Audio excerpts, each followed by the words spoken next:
Hey everybody, welcome back. It is unit number 3 at Lovely Post University for ENG 110 in term 4. And we're going to take a walk through this week's work. So let me share my screen with you here.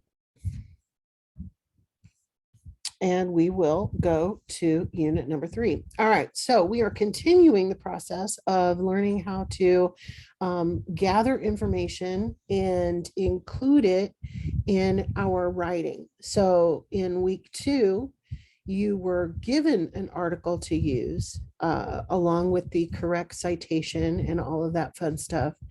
And now you're going to be looking for your own resources. Excuse me.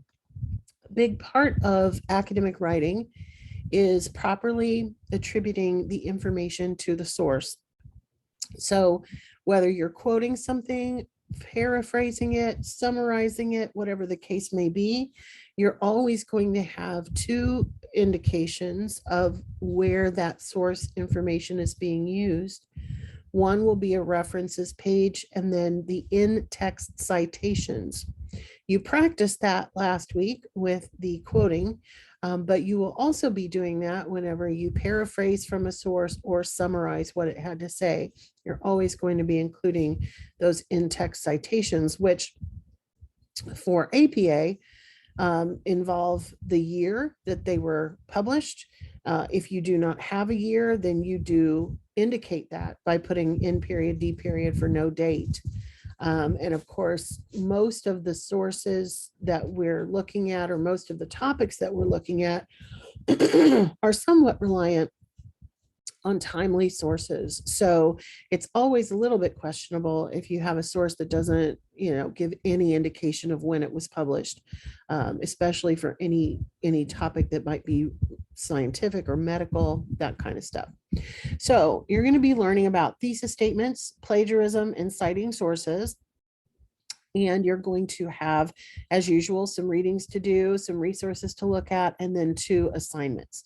So let's take a look first at the readings and resources folder.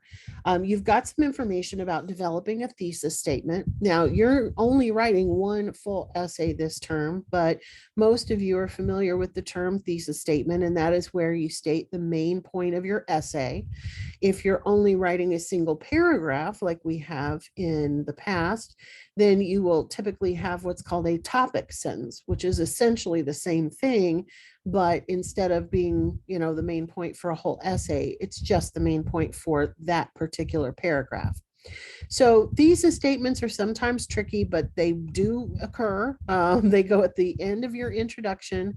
And most of the time, if you are writing for other classes, non-English classes, if you can get in that good habit of having a clear thesis statement at the end of your introductory paragraph, you're going to get really higher grades on your papers in general, because non-English teachers kind of expect that to be there. And then if they don't find it, it's a little bit trickier. So you'll go through the readings and the activities here. You've got another set on plagiarism. So I mentioned earlier the in-text citations. Part of plagiarism is not intentional plagiarism, where you maybe buy a paper off the internet or copy and paste things from a website, but accidental plagiarism. And that is where we use research, but we do not properly cite it. At post, we also talk about self-plagiarism, where if you use something that you submitted for another class and you just resubmit it, that's actually considered plagiarism.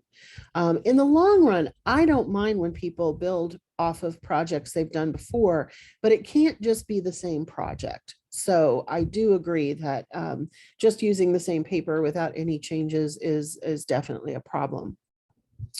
So again, you'll have some readings, you'll have some activities. Okay. All right. Let's go back to the assignments then. This week, you do not have a writing assignment. You only have a discussion board, which of course is a writing assignment technically, but it's not one of those formal writing assignments we've been talking about, and a knowledge check, which is essentially a test. Okay, so let's look at the discussion board this week. The resources in this unit and so far in the course have focused on how to cite information. When you use a source in your writing, you have to make sure to cite it or you may run the risk of plagiarizing it.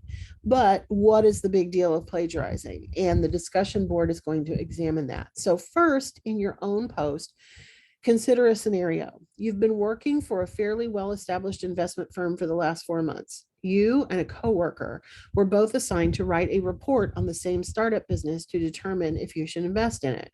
Your coworker asked to see your report to verify some data. The next day, you and your coworker hand in the exact same report. So, in your own response, you're going to think about that and how would you feel in this situation? How would you deal with this type of plagiarism in the workplace?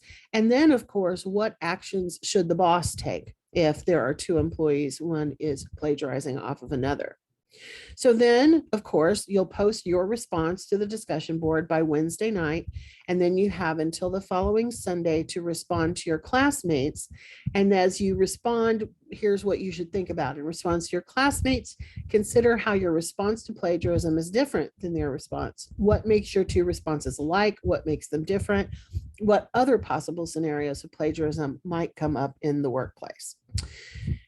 So you'll do that, and then you'll also complete your knowledge check. Now, the knowledge check can be taken more than once. It's 10 questions. They're all multiple choice and true false.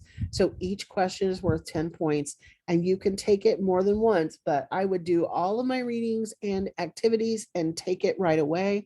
It's not due until the end of the week as usual. So that's where we are in Unit 3, and I look forward to reading your supported paragraph assignments. I have not started those because they're due. I'm making this video on Sunday, so they're due tonight.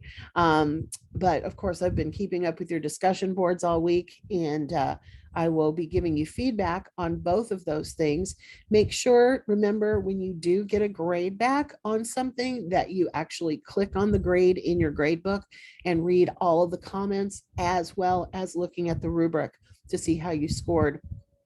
And then if you have any questions about that, you can, of course, email me. So I hope everyone is having a great weekend, and I will see you live back here in a week. Probably a couple of little announcements in between here and there, but if you have any questions or issues, let me know, and I will see you soon. Take care.